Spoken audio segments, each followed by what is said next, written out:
If your Amazon Basics battery charger shows a flashing red light, it usually means the charger has detected a problem with the battery or the charging process.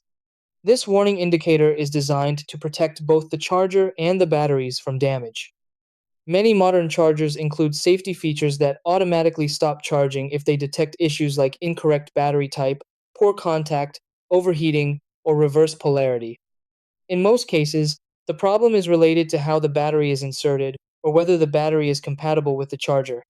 Amazon Basics chargers are typically designed for rechargeable NIMH batteries, so using the wrong battery type or inserting it incorrectly can trigger the flashing red light.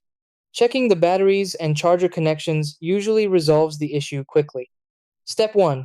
Remove the batteries and check that they are NIMH rechargeable batteries. Step 2. Reinsert the batteries correctly, matching the positive and negative symbols.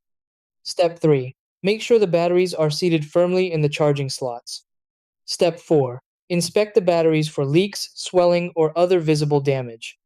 Step 5. Clean the battery and charger contacts with a dry cloth if needed. Step 6. Replace the batteries or check the user manual if the red light continues flashing.